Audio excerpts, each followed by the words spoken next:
All right. Welcome back to the Janus Project. We are continuing our series on abortion. And again, remember principle number one of abortion. God has the authority to take life. God has the authority to give life. He is the one who life settles on, and it all comes back to him one way or another. So God is our focus, and God is the one with the authority to do these things. If you disagree with that, then you probably don't agree with abortion either, at least being consistent, because if you think that a doctor has the right to choose life, and you have a mother who has the right to take life, why wouldn't God? All right? Who is more ultimately in authority over that? So I'm just saying, if you're going to be consistent logically, if you're going to be consistent within your own mind, remember, God has the authority of life, and humans do not. So as we continue through these passages, we've looked at the passage about the weird like belly swelling and thigh rotting. We've looked at the passage of two men fighting and they cause a woman to give birth. We've looked at even the passage of the first life. And so we've looked at a lot of passages so far in studying this series. But now I want to dig into this next one. And the caption, I love it. Again, I don't know if this came from like the Skeptic's Guide to the Bible or something, but this one was "Life is not sacred," and the passage is Deuteronomy 28:18 through 24. And so in Deuteronomy chapter 18, now again, a lot of these passages are coming out of the Jewish law. Now, when you deal with the Jewish law, you have to understand it's dealing with Jewish customs, Jewish traditions, the rules that God had set up for his chosen people so that they would be different from the people around them. A lot of these do not apply to us as the church, do not apply to us as Gentiles, because we are not Jewish. We are not living in the Jewish area. Now, I do want to get into this because, again, the passage says, not the passage, the heading that's tied along with this is "Life is not sacred," and it's Deuteronomy, like I said, 28:18 through 24. And so let's dig into this. Again, there is, it's a list of laws. You just have to understand that. This is a list of rules God has set up for his chosen people. The heading, go back a few verses, and it's just punishments for disobedience. And so verse 15 of Deuteronomy 28 starts out and says, "But if it come to pass, if thou wilt not hearken unto the voice of the Lord thy God, to observe all his commandments and his statutes, which I have commanded thee this day, that all these curses shall come upon thee and overtake thee." So what God is doing is he's setting up the way that they should live. He's setting up the system that they are to follow. And he's saying, if you do this, I will bless you. If you don't do this, I will curse you. If you obey, blessing. If you disobey, curse. And so I want you guys to understand that is what God is trying to explain to them: blessing and cursing, life and death. So if you follow me, I will bless you. You will have life. You will have fruit. You will not be barren. If you do not, then I will bring all these plagues upon you. Again, God's right to do that. Now let's look at this. It says he's just going to list a bunch of the curses, and they agreed to this. Remember, this is like going into a contract, and let's be really stupid here. Somebody comes and they says, "I want to sell you this porta potty," and you're like, "Oh, okay. And how much do you want for it?" And they're like, "You know what? Sign on the dotted line. You can have this porta potty for $700 million." And you're like, "Well, that doesn't seem like a wise option." But they say, "Okay, well, I mean, it's your choice," and you go, "Okay, I will buy this porta potty for $7 million. Okay, you're a moron. Why did you do that? But you've agreed to it. You're now bound by that obligation. You've signed on the dotted line. You said you would pay the $7 million. If you don't want it, don't get into that contract. Now, let's say there was some blessing that came along with it. Like you have a porta potty now for whatever you want to do with it. No, but what God does is God comes along and says, "I will be your God. You will be my people. It will cost, okay? You will have to obey my commandments. You will have to live differently than the people around you. But the blessings will so far outweigh the bad." So instead of saying $7 million for a porta potty, what God does is he says, "I'll sell you the entire state of California for $7 million. Okay, that's actually pretty good. If you could buy an entire state for $7 million, I think, he's like, "So what's the catch?" "Well, you got to stay here. And you've got to work this, and you got to do this and this." And if he gave you a rule list and you go, oh yeah, if I get the whole state for $7 million, oh yeah, I'm doing it. But then partway through you go, I don't want to do this anymore. I don't like this. Well, if God says, well, then all those blessings I gave you, I'm going to take them away. So the blessing of life, I'm going to take it. The blessing of fruitfulness, I'm going to take it. The blessing of safety, I'm going to take it. Because those were a package deal. They all came together with the promise and the obligation. So if you don't take the one, you don't get the other. And so look at these passages, all right?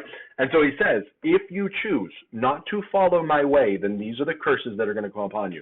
Cursed shall be you in the city. Cursed shall you be in the field. Cursed shall be thy basket and thy store. So he's saying, if you follow me, if you obey me, and you do what I've asked, I'm going to bless your fields. You're going to have good harvest. You're going to be blessed in the city. You're going to be prosperous and profitable. And what he keeps going through all these things, and it's the stuff of life. You're going to be blessed in your children, blessed in your crops, blessed in your cities. All of this, blessed with safety. He says, cursed if you choose to ignore me. Cursed shall you be in the city. Cursed shall you be in the field. Cursed shall be thy basket and thy store. Cursed shall be the fruit of thy body, and the fruit of thy land, and the increase of thy kind, and the flocks of thy sheep. He's saying, you're going to try to have kids, I'm not going to let you. You're going to try to have prosperous herds, I'm not going to let you. You're going to have the safe cities, not going to. You're going to try to store things up for the future, I'm going to turn them over. And you see that happening. He warns them here, and he sees the fulfillment there. And those are passages that are played out throughout the Old Testament. You got to take this as a whole. God is warning them beforehand to say, if you do this, this is the punishment that you're going to get. Cursed shalt thou be when thou comest in, cursed shall you be when thou goest out, and the Lord shall send upon thee a cursing, a vexation, and a rebuke in all that thou settest thy hand to do, for to do it until you be destroyed, and until thou perish quickly, because the wickedness of thy doings whereby thou hast forsaken me. So if you choose not to obey God, if you choose not to follow him, God says, I am going to abandon you. I'm going to abandon you to your enemies, abandon you to your own devices. You will bear the consequence of your decision. And look what he says. The Lord shall make a pestilence cleave unto thee, and until it has consumed thee from off the land whither thou goest to possess it. The Lord shall smite thee with a consumption, with a fever, with inflammation, with extreme burning, with the sword, with the blasting, with the mildew, until you perish, and thou perish. And the heaven that is over thee shall be brass. So he's not going to listen to you anymore. It's going to be like, bink. He's not going to provide the rain. He's not going to provide these things. There's going to be a closing off of communication. He's not going to listen to you anymore. And the earth that is under thee shall be like iron. You're not going to be able to harvest. You're not going to be able to do the work. It's just, he's going to close off all these avenues of prosperity to you because you have chosen to ignore him. The Lord shall make the rain of thy land powder and dust. From heaven it shall come down upon thee until thou be destroyed. The Lord shall cause thee to be smitten before thine enemies. Thou shalt go out one way against them, and flee 7 ways before them, and shall be removed unto all the kingdoms of the earth. And he promised this was going to happen. They agreed to it, and this is what does eventually happen. Thy carcass shall be meat for all the fowls of the air and the beasts of the earth, and no man shall fray them away.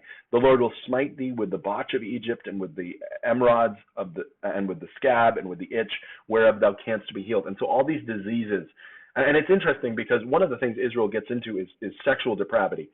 And you look at a lot of sexual diseases and the effects they have on the human body, and some of them are similar. And so what God is saying is, sometimes sin can be its own punishment. Sometimes sin can be its own just desserts. But if you choose to ignore me, I'm not only going to let sin punish you itself, I am going to help it out, and I'm going to punish too. The Lord, the Lord will smite thee with madness and blindness and astonishment of heart. And thou shalt grope at the noonday as the blind grope in darkness, and thou shalt not prosper in thy ways. Thou shalt be only oppressed and spoiled everywhere, and no man shall save thee. Thou shalt betroth a wife, and another man shall lie with her. Thou shalt build a house, and thou shalt not dwell therein. Thou shalt plant a vineyard, and thou shalt not gather grapes thereof. Thine ox shall be slain before thine eyes, thou shalt not eat thereof. Thine ass shall be violently taken away from before thy face. Thou shalt not be restored unto thee. The sheep shall be given to thine enemies, and thou shalt have none to rescue thee. Thy sons and thy daughters shall be given unto other people. Thine eyes shall look and fail with longing for them all the day long. There shall be no might in thine hand. The fruit of thy land and thy labors shall a nation which thou knowest not shall eat up, and shall only oppress and crush away. So what God is doing is God is laying out a curse because they have chosen to abandon him. And one of those curses is you're going to die.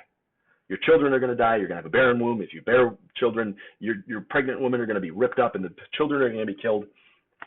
This is not a comment one way or another on abortion. It's like someone took the Strong's Concordance, found everything that talks about babies, and just ran with it. It is foolish. It is bad exegesis. It is terrible treatment of the Bible. No one would expect any other document to be treated this way.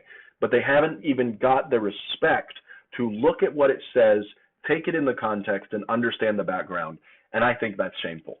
And so if you treat the Bible this way, don't be surprised that if you think the Bible was written by and for idiots, don't be surprised if your interpretation of the Bible is idiotic, because that is exactly what is happening when people bring up passages like this to back up abortion. Guys, I hope you're continuing to enjoy this series. We're unpacking these passages, we're looking at what they say, and this is, again, another episode of the Janice Project. Hope you guys like it. Remember to leave a comment below. Subscribe for more of this type of content.